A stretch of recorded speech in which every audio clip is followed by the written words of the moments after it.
Selamat datang di Green Note Podcast.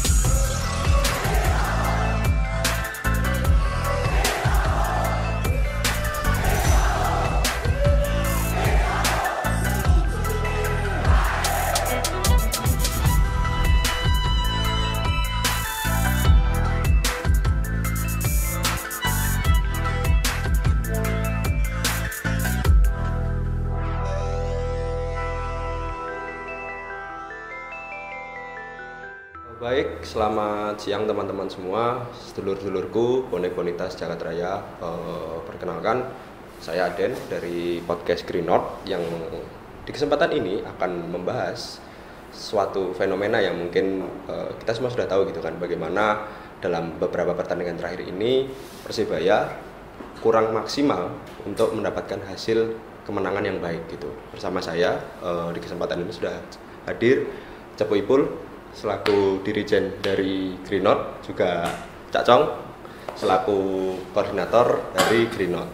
Nah, tanpa berlama-lama lagi gitu teman-teman, mungkin sedikit pengantar bahwasannya dalam 4 pertandingan di awal liga ini kita tahu gitu kan, Persebaya sudah mendapatkan 1 kemenangan, 2 hasil seri dan 1 kali kekalahan gitu. Dan otomatis ini membuat kita sebagai bonek juga akan bertanya-tanya apakah target juara di musim ini sendiri akan bisa tersampaikan atau tercapai gitu. Nah, untuk yang pertama mungkin bisa saya tanyakan dulu kepada 2 narasumber saya di samping ini, gimana sih tanggapannya gitu, Cak sama Capu Ipul mengenai rentetan hasil yang kurang maksimal itu gitu kan. Mungkin dari Capu Ipul dulu ya, selaku dirijen di lapangan gitu, Cak. Ya, untuk Liga 1 di awal musim ini mulai pekan 1 sampai 4 Persebaya mengalami beberapa kehilangan poin. Di pekan pertama mungkin kita bisa meraih absolute poin 3 poin saat away lawan Solo. Sekaligus laga pembuka ya, Cak, itu. Kedua kita home. Itu kita seri lawan Barito. Ketiga kita away ke Semarang, kita kalah 0-2, 2-0. Yang keempat kemarin yaitu lawan Rans Nusantara dan kita seri kembali. Ya, kalau bicara soal performa tim memang tidak memuaskan, karena dari awal tim ini dibentuk itu jauh-jauh hari sebelum kontestan Liga 1 lainnya itu ngumpul. Di saat kontestan Liga 1 lainnya itu kontrak pemain, Persebaya lebih awal dulu ngumpul dan menyelesaikan semua kontrak pemain baik asingnya maupun lokal. Nah, dari sini saya bisa melihat bahwa sebenarnya tim ini memang serius. Tim ini serius dalam mengarungi kompetisi Liga 1 untuk tahun 2023 ini. Akan tetapi ekspektasi itu tiba-tiba sedikit termentahkan gitu ya. Mulai abu-abu. Yang awal kita sama-sama optimis, sama-sama mempunyai visi misi yang sama, mempunyai sinergisitas yang sama, yaitu mendorong tim ini untuk meraih prestasi yang sangat layak dihasilkan. Akan tetapi di pekan keempat lagi-lagi kita kehilangan poin di kandang. Saya rasa itu dulu ya. Ya, baik. Sementara dari Cak Cong, bagaimana sih kemudian melihat rentetan hasil 4 pertandingan di awal ini kan dengan target tinggi sebagai juara yang sudah ditetapkan oleh manajemen gitu? Sebetulnya kecewa pasti. Sebagai bonek pada Persebaya pasti 5 poin dengan 4 pertandingan itu di luar ekspektasi dengan target juara. Apa sih mempersiapkan tim yang 2 bulan udah siap. Daripada lawan-lawannya Rans itu barusan aja, yang baru mulai aja kumpul pemainnya, tapi bisa draw di kandang sendiri, itu sangat mengecewakan bagi kami. Tapi itu oke lah, liga masih panjang, masih baru 4 pertandingan. Artinya ojo leha-leha aja ini. Ayo fokus, dibenahi, evaluasi. Katanya kan sekarang ini kan masih proses, liga masih baru, tapi proses panjang, itu prosesnya sampai kapan kan? Supporter itu taunya prestasi, nggak kepengen kesuwen, tracknya harus jelas naik gitu. Itu sih harapan dari teman-teman bonek pada umumnya gitu. Baik, target tinggi sebagai juara kan sudah dibumbungkan juga oleh teman-teman GN ya melalui video dokumenter, juga termasuk saat koreografi uji coba pertandingan musuh Persija. Nah kalau gitu otomatis dari sini kita juga bisa menilai bagaimana dukungan dari teman-teman bonek ini sangat tidak main-main gitu kan, dan untuk mengangkat sokongan moral pemain pun juga tidak main-main gitu. Melihat hal itu sendiri, bagaimana sih tanggapan dari Cak Cong sama Capo Ipul gitu kan, terutama ibaratnya kita ini di GN kan juga bonek nih yang ibaratnya akan selalu membersamai Persebaya gitu kan. Melihat bagaimana teman-teman ini sudah sudah berjuang maksimal untuk mengangkat moral pemain gitu kan, tapi dengan 4 pertandingan di awal ini bisa dikatakan hasilnya juga kurang memuaskan bagi teman-teman bonek gitu. Monggo. Yang pasti kami supporter itu juga mempersiapkan diri jauh hari terkait menyongsong liga itu pun. Akan tetapi semua kembali ke tim ya. Yang pasti tugas kami adalah memberikan yang terbaik untuk para pahlawan di lapangan. Dengan slogan Spirit of Champion, itu adalah spirit yang memang bukan hanya untuk satu tim. Persebaya ini satu keluarga besar, mulai tim, official, pelatih, owner, supporter, stakeholder Surabaya, semua keluarga berbagai besar, lini ya akhirnya. Keluarga besar. Gitu. Makanya kita menggotong spirit of champion itu nggak main-main, gitu. Karena kita juga mempersiapkan jikalau pemain itu berjuang di lapangan, ya kami berjuang di tribun. Gitu. Betul. Seperti itu Mas. Jadi kalau bicara soal masih proses, saya rasa bukan waktunya proses Persebaya ini, karena persiapan Persebaya sendiri itu 2 bulan sebelum kick off. Tim ini paling pertama kali kumpul, pertama kali training. Betul, di Jogja ya waktu itu ya, kita masih ingat juga. Pertama kali juga membentuk tim ya Persebaya ini gitu loh. Jadi saya rasa udah nggak ada kata-kata lain selain gas. Menurutku. Kalau dari Cacong sendiri gimana sih Cak? Sepakat dengan Capo Ipul. Wayane gas ya, gigi kalau di motor atau speednya udah mulai nanjak, harusnya gigi 4 lah ya gitu, gigi 5 gitu ya, top speed lah. Aja kalau memang dari kemarin nggak pernah menang, hanya 1 pertandingan awal aja yang menang, berarti ada yang salah dari tim ini. Nah itu perlu dicari apa sih salah. Kalau saya lihat bayaran nggak pernah telat kan gitu. Dukungan dari supporter masif ya.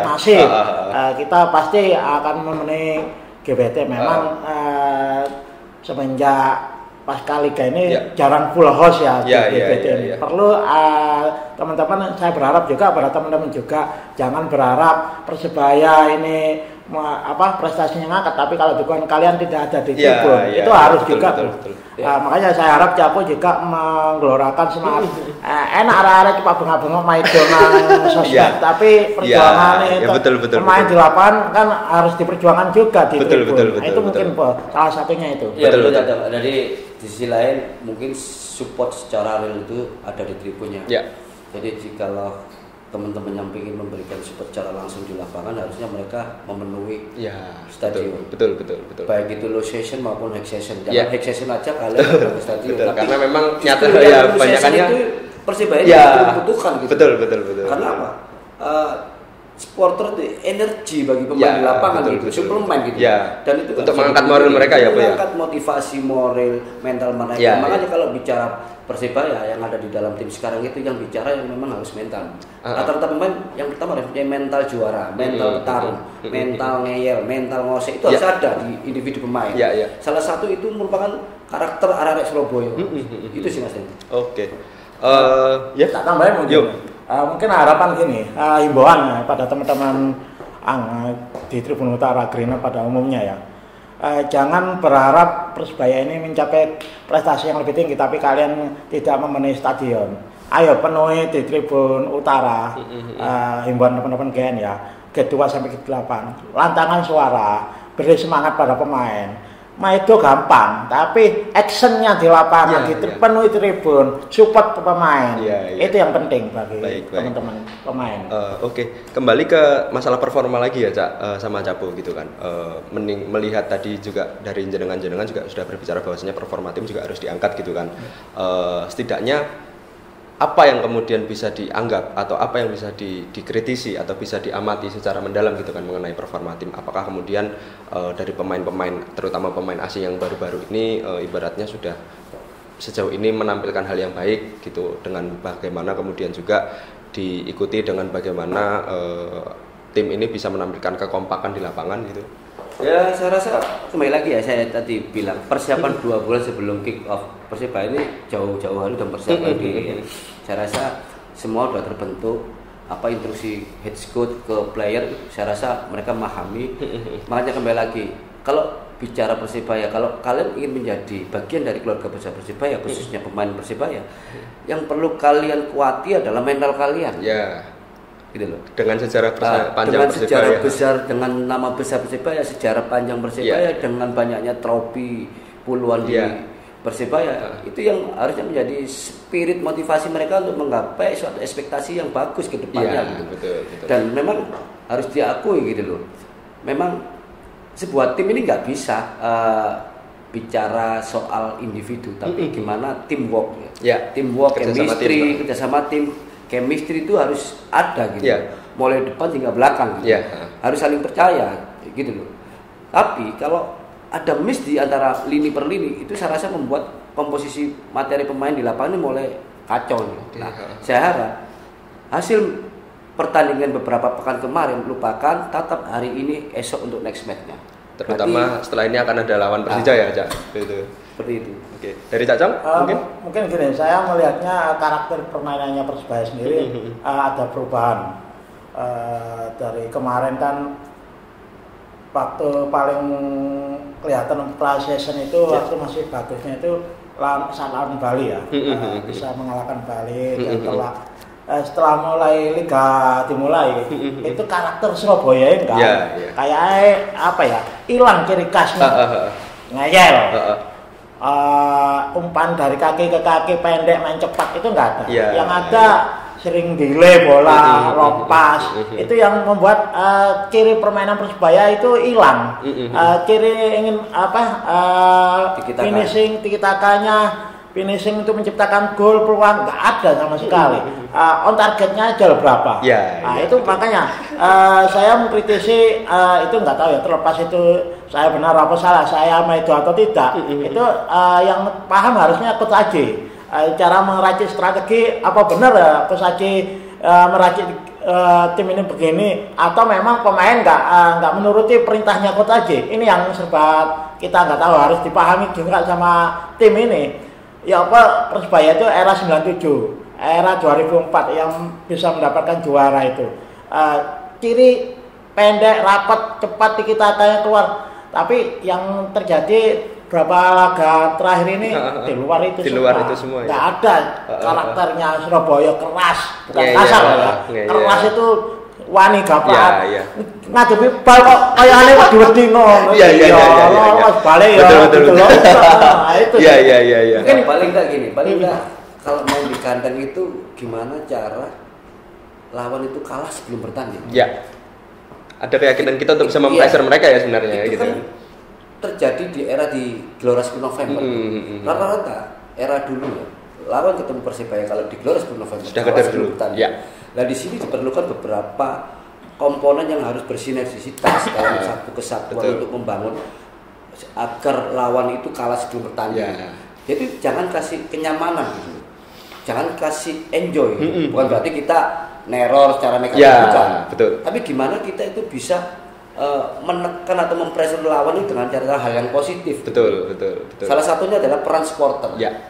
Peran supporter di tribun itu adalah salah satu peran positif gimana bisa mematahkan mental lawan sebelum mereka itu benar-benar bisa menyerang ke Persibaya. Nah, di sini harusnya Persibaya ada momentum memanfaatkan arah itu gitu untuk membangun sinergi juga itu tadi.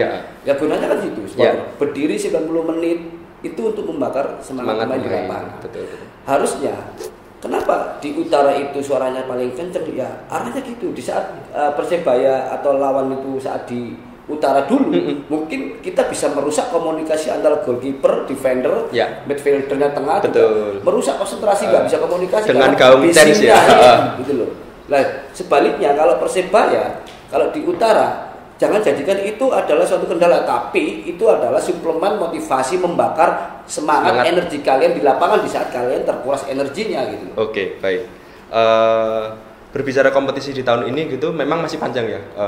Banyak juga berbicara wah ini masih panjang ini gitu kan, masih hanya baru 4 pertandingan nih gitu kan.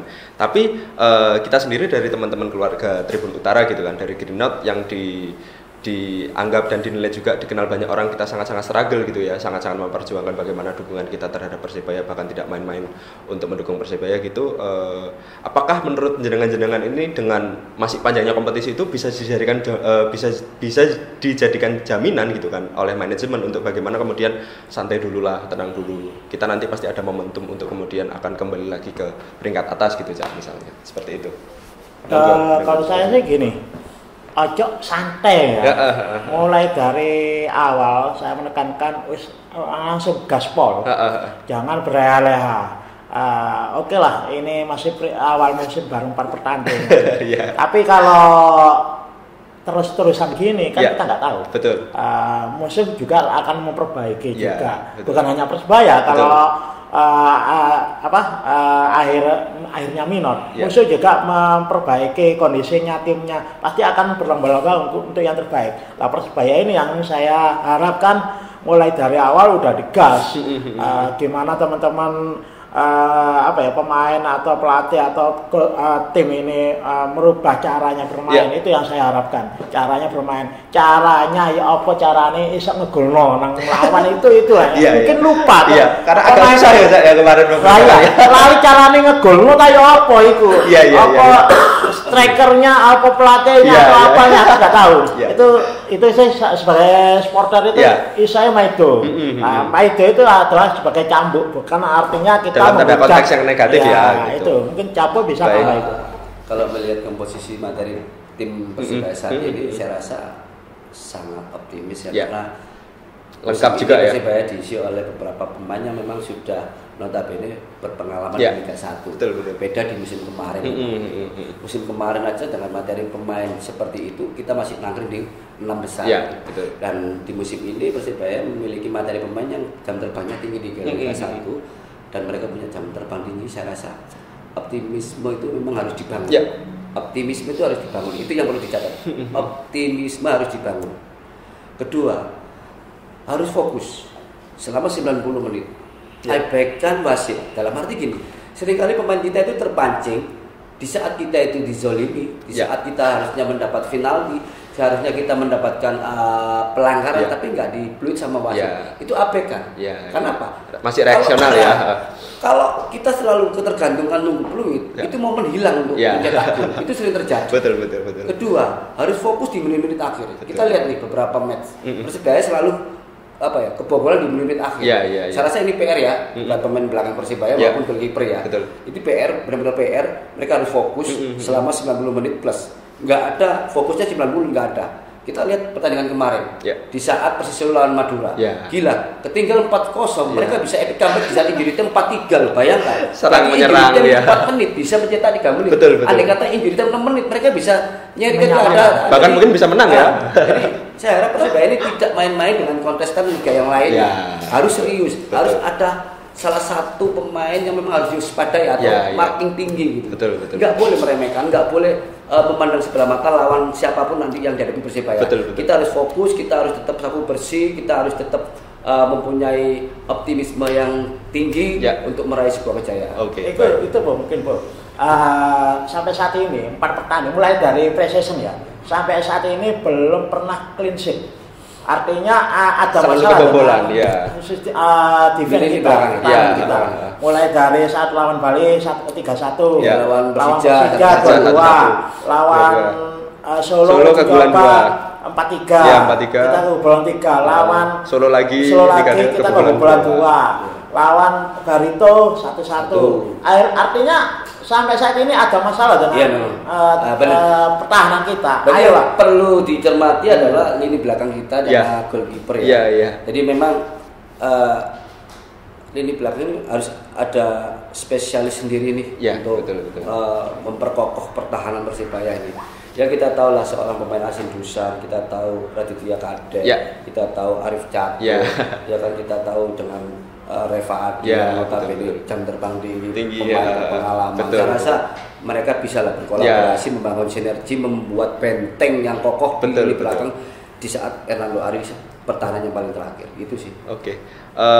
Saya flashback sedikit gitu kan mengenai misalnya adanya beberapa waktu lalu kekecewaan supporter yang bahkan mungkin sampai menyerang pribadi pemain gitu kan Bu, karena kekesalan karena mainnya tidak baik dan sebagainya. Nah, menanggapi hal ini juga Po sama Cak Cong gitu kan sebagai bonek kita harusnya bersikap gimana sih dengan kesalahan kita gitu kan, karena mungkin kekesalan itu mungkin wajar ya, bagaimana kemudian kita merasa bahwasanya kita sudah mendukung gitu. Namun yang kita juga harus bisa ibaratnya mawas diri gitu kan, bahwasanya pemain juga mungkin kadang di lapangan sudah bermain maksimal tapi mereka tidak bisa menunjukkan hasilnya gitu kan. Sebagai seorang teman-teman bonek juga gitu, apa sih yang sebenarnya kita bisa melakukan dengan meluapkan kekesalan kita tapi dengan batasan yang wajar gitu Bu misalnya? Ya paling enggak satu, paido yang tepat, ya, paido yang solutif. Ketiga, kamu harus ada di belakang tribun juga kalau kamu ingin tahu kesalahan itu. Ya.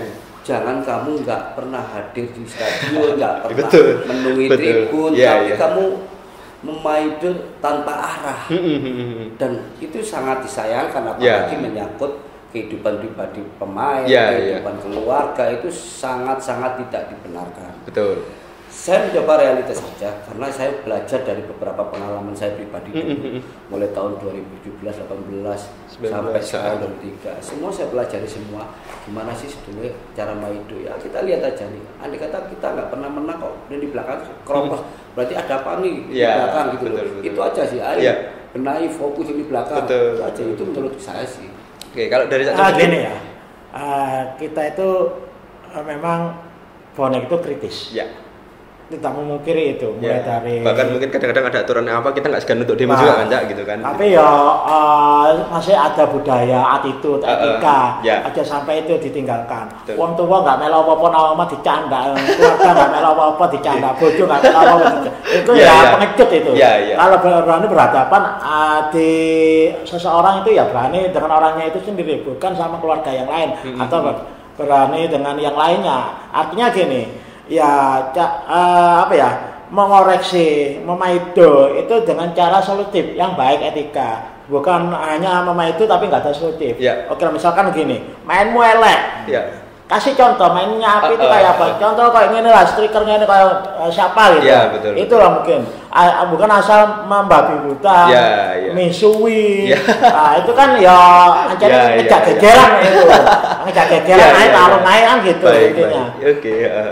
Ya gini ya, mungkin dari kacamata supporter dengan kacamata supporter beda pasti ya, karena rata-rata yang dari kacamata supporter melihat sebuah kegagalan, tapi dia tidak melihat proses gagalnya itu di mana.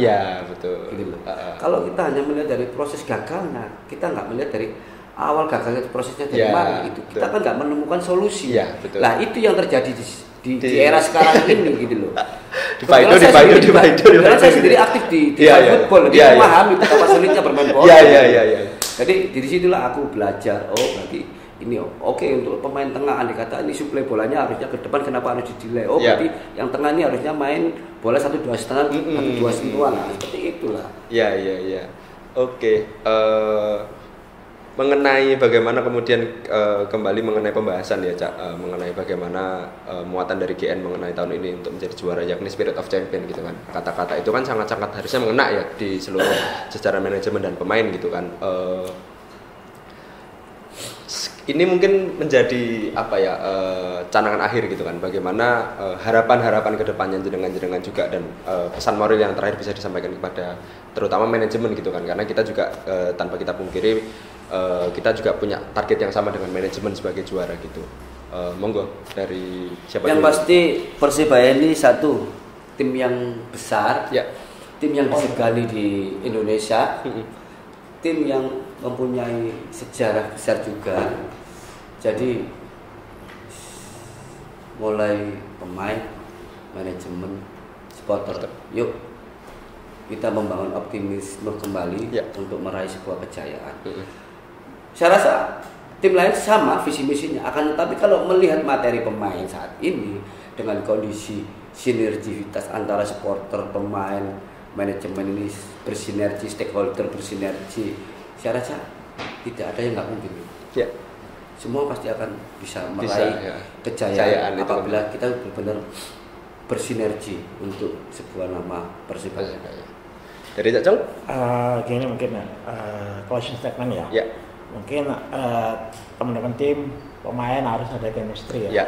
Antar pemain juga antar pemain dengan supporter juga biar tahu gimana rasanya menjadi satu kesatuan itu untuk menyemangatkan pemain di lapangan dan pemain bisa mendapatkan itu aura di lapangannya bikin lawan itu takut. Itu harus dikasih disemangati. Jangan sampai lawan itu enjoy main di Surabaya atau main dimanapun, pemain harus siap. Itu intinya itu. Oke, baik, mungkin teman-teman sedikit pembahasan ataupun segala hal yang mungkin sedikit menjadi keresahan sejauh ini dari teman-teman Green Note gitu kan, melihat 4 pertandingan ini. Harapan kita semua masih sama ya Cak. Bagaimana tahun ini Persibaya bisa juara. Tadi juga sudah banyak disampaikan bagaimana kemudian kita juga harus bersikap untuk misalnya memaidu pemain, bagaimana kemudian kita bisa lebih cermat gitu kan, melihat analisis terkait dengan hal yang bisa kita dapatkan ketika berada di tribun, bagaimana kita harus cara mendukung di tribun. Harapan kita semua ini menjadi awal untuk nantinya setelah musuh lawan Persija, kita home kembali, kita bisa meramaikan kembali terutama di Tribun Utara. Demikian, terima kasih. Akan kembali lagi bersama saya di podcast Green Note selanjutnya. Salam satu nyali. Wani. Green Note is our home.